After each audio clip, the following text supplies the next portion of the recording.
Hello. आज हम देखेंगे मैनेजमेंट के अंदर विलियम आउची जेड थ्योरी। आपने मोटिवेशन चैप्टर पढ़ा होगा बीएसटी आरबीएससी 12th के अंदर। मोटिवेशन चैप्टर में आपने पढ़ा होगा मॉस्लो थ्योरी। मॉस्लो के अलावा आपने पढ़ा होगा एक्स एंड वाई थ्योरी, और उसके बाद आपने पढ़ा होगा विलियम जेड थ्योरी। ठीक है, तो आज हम देखेंगे विलियम आउची जेड थ्योरी क्या है। तो first of all Z theory किसने दी थी? विलियम आउची ने। जो जेड थ्योरी को डेवलप करने वाले थे, देने वाले थे, वो कौन थे? विलियम आउची थे। ठीक है, उसके बाद हम देखेंगे कि विलियम आउची की जो जेड थ्योरी थी, जेड थ्योरी को और क्या बोला जाता है? Japanese methods of management. ठीक है, अब हमें देखना है कि जेड थ्योरी क्या होती है। तो बेहद ही सिंपल है जेड थ्योरी। इस थ्योरी में विलियम आउची ने ऑब्जर्व किया और स्टेट किया कि जो अमेरिका और अमेरिकन कंपनीज थी और जो जापानी कंपनीज थी, उनकी जो मार्केट में सक्सेस रेट थी वो बहुत ज़्यादा थी। जो सक्सेस रेट थी अमेरिकन कंपनी की और जापानी कंपनी की, वो बहुत ज़्यादा थी। तो विलियम आउची ने सोचा कि ऐसा क्या स्पेशल है अमेरिकन कंपनीज के मैनेजमेंट में, और विलियम आउची ने ये भी सोचा और ऐसा क्या स्पेशल था जापानी कंपनीज के मैनेजमेंट में। यानी जो जापानी कंपनीज थी और जो अमेरिकन कंपनीज थी, इन दोनों के क्या स्पेशल था इनमें दोनों कंपनीज में, जिससे उनकी सक्सेस रेट बहुत ज्यादा हाई थी। ठीक है, तो उन्होंने ऑब्जर्व किया और उन्होंने बताया कि जो अमेरिकन कंपनीज थी और जो जापानी कंपनीज थी, उनमें कुछ फैक्टर ऐसे पाए गए कि इन फैक्टर्स को वो अपनी कंपनी के मैनेजमेंट में यूज करती थी, इसलिए उनकी सक्सेस रेट बहुत ज्यादा थी। तो विलियम आउची की जो जेड थ्योरी है वो क्या है?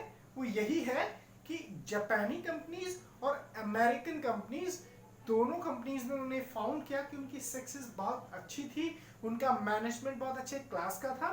तो वो अच्छे क्लास का मैनेजमेंट होने का रीजन क्या था? तो उन्होंने कुछ पॉइंट ऑब्जर्व किए, जिसमें है first collective decision making. Collective decision making यानी जो भी डिसीजन लिया जाता था अमेरिकन कंपनी में और जापानी कंपनी में, तो वो डिसीजन मैनेजमेंट खुद ही नहीं लेता था कि टॉप मैनेजमेंट ने सोच लिया कि हमें ये डिसीजन लेना और टॉप मैनेजमेंट ने वो डिसीजन ले लिया। ऐसा नहीं था। टॉप मैनेजमेंट क्या करता था? अपनी डिसीजन मेकिंग में अपने डाउनवर्ड जो मिडिल ऑर्डर, जो लो लेवल पे स्टैंड करने वाले सबॉर्डिनेट से एम्प्लॉयज हैं, उनको भी इंक्लूड करता था। मान लीजिए, एग्जाम्पल लीजिए, आपके घर में आपके फादर डिसीजन ले रहे हैं। ठीक है, अब आपके फादर डिसीजन ले रहे हैं लेकिन वो किसी को नहीं पूछ रहे। ठीक है, तो वो कलेक्टिव डिसीजन मेकिंग नहीं है। लेकिन अगर मान लीजिए आपके फादर डिसीजन ले रहे हैं और आपसे भी पूछ रहे हैं, चाचा से भी पूछ रहे हैं, हर एक फैमिली मेंबर से पूछ रहे हैं, तो वो क्या है? वो कलेक्टिव डिसीजन मेकिंग है। तो ऐसा वो होता था ताकि एम्प्लॉयज को फील हो कि उनकी वहां बहुत इंपॉर्टेंस है। ठीक है, ताकि वो सेटिस्फाई हो, उनका मोरल, उनका मेंटल सेटिस्फैक्शन बहुत हाई हो। ठीक है, उसके अलावा था सेकंड लॉन्ग टर्म एम्प्लॉयमेंट और जॉब सिक्योरिटी। यानी वहां जो कंपनियां थी, वहां जो एम्प्लॉयज वर्क करते थे, काम करते थे, उनको काफी लंबे समय तक कंपनी अंदर रखती थी। ये नहीं कि कंपनी सक्सेस हो गई या कंपनी फेल हो गई तो एम्प्लॉयज को मूव आउट कर दिया, उनको निकाल दिया, ऐसा नहीं था वहां। ठीक है, कंपनी अगर लॉस मेकिंग सिचुएशन में भी चल रही थी तो एम्प्लॉयज को जॉब सिक्योरिटी होती थी, तो जो एक कंपनी के फेवर में होता था। तो एम्प्लॉयज फील करते थे कि उनकी जॉब क्या है? सिक्योर है। तो उनकी जॉब सिक्योर है तो वो फील करते थे और वो बेटर परफॉर्म करने की कोशिश करते थे। थर्ड है स्लो प्रमोशन। स्लो प्रमोशन, अब इंडिया में देखो आप, इंडिया में क्या है कि कोई थोड़ा सा अच्छा किया उसको प्रमोट कर देते, करते नहीं करते, थोड़ा सा अच्छा उसका रिजल्ट आया उसको प्रमोट कर देते। लेकिन अमेरिकन और जापानी कंपनी में ऐसा बिल्कुल नहीं था। ठीक है, वहां क्या था कि जो बहुत काफी टाइम से काम कर रहा होता था, जिसे काफी लंबा टाइम हो चुका होता था, जिसको बहुत एक्सपीरियंस हो चुका होता था, उसको प्रमोट किया जाता था। मान लीजिए किसी को 10 साल हो गए काम करते हो तो उसको प्रमोट कर दिया जाता था, उसको पुश कर दिया जाता था। तो क्या होता था? जो प्रमोशन था वो काफी स्लो था अमेरिकन और जापानी कंपनीज में। ठीक है, जो एक्सपीरियंस बंदा होता था लॉन्ग टाइम, जिसने अपने आप को काम में इन्वॉल्व किया है, काम में उसने मेहनत की है, बहुत अच्छा एक्सपीरियंस किसी ने गेन किया तो उसको प्रमोट किया जाता था। ठीक है। स्किल डेवलपमेंट यानी human resource development, you no कि कंपनी के अंदर क्या है, ह्यूमन रिसोर्स है। अब उस ह्यूमन रिसोर्स को डेवलप करना है। डेवलप कैसे करना है कि उनको ट्रेनिंग देनी है, ठीक है, उनको कोई प्रॉब्लम है उसको शॉर्ट आउट करना है, ठीक है, उनकी पर्सनैलिटी पे वर्क करना है, उनके स्किल्स पे काम करना है, ठीक है, उनकी टेक्निकल नॉलेज को साउंड करना है। तो उनकी जो भी उनके एम्प्लॉयमेंट में काम आने वाले फैक्टर्स हैं उन सभी को इम्प्रूव करना, ये जापानी और अमेरिकन कंपनी में एक रूटीन, एक मतलब एक शेड्यूल में फिक्स था। ये ऐसा ऐसा ऐसा होता रहता था। इसलिए एम्प्लॉयज क्या करते थे, गलतियां बहुत कम करते थे और बहुत अच्छे से ट्रेन होके आगे पहुंचते थे।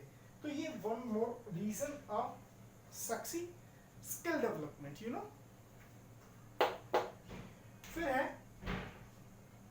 Informal control. इनफॉर्मल कंट्रोल यानी एक तो था फॉर्मल कंट्रोल कि टॉप लेवल का आदमी आपको सीधा बोल रहा है, मिडिल लेवल का आदमी आपको सीधा बोल रहा है, ठीक है, वो था फॉर्मल कंट्रोल। जैसे आपने स्केलर चेन में पढ़ा होगा ना, A B B C D ऐसे एक लाइन में, ठीक उसी तरह। लेकिन यहाँ ऐसा बिल्कुल नहीं था।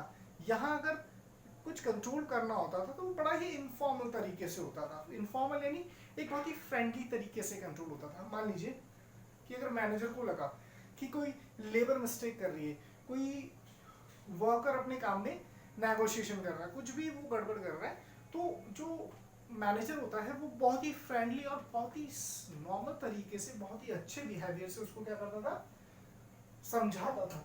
ठीक है। तो ये जो इनफॉर्मल कंट्रोल था ये फ्रेंडली बिहेवियर से कंसर्न है, तो इसलिए वहाँ एम्प्लॉयज काफ़ी अच्छा महसूस करते हैं और इसलिए उनकी कंपनीज की सक्सीड रेट हाई होती है। फिर है holistic concern for the worker. जो काम करते थे उनके साथ इक्वल बिहेव किया जाता था। हमारे क्या होता है, मेरी बुआ का लड़का है, मेरी नानी का लड़का है, जैसे कंपनी में लगा लो, है ना, रेफरेंस दे देते हैं हम, देते नहीं देते रेफरेंस देने के बाद फिर हम उसका जैक जुगाड़ लगाते हैं, ठीक है, करते ना। या वहाँ ऐसा नहीं था, वहाँ सबके लिए इक्वल है, होलिस्टिक अप्रोच है, ठीक है, कोई डिफरेंशिएशन नहीं है, all are equal in the eyes of the company. तो ये मेन फैक्टर थे जिनको फॉलो करने से, जिनको जापानी कंपनी अपने अंदर यूटिलाइज करने से जो है, अपनी और अमेरिकन कंपनी अंदर यूटिलाइज करने से जो उनकी सक्सेस रेट थी वो काफी ज्यादा थी। तो ये मेन रीजन था। ठीक है, तो विलियम ऑची ने ऑब्जर्व किया क्यों उनकी सक्सेस रेट और उनका मार्केट शेयर बहुत अच्छा था, यही रीजन था। थैंक यू, वेलकम, आपको समझ में आया होगा। Good luck.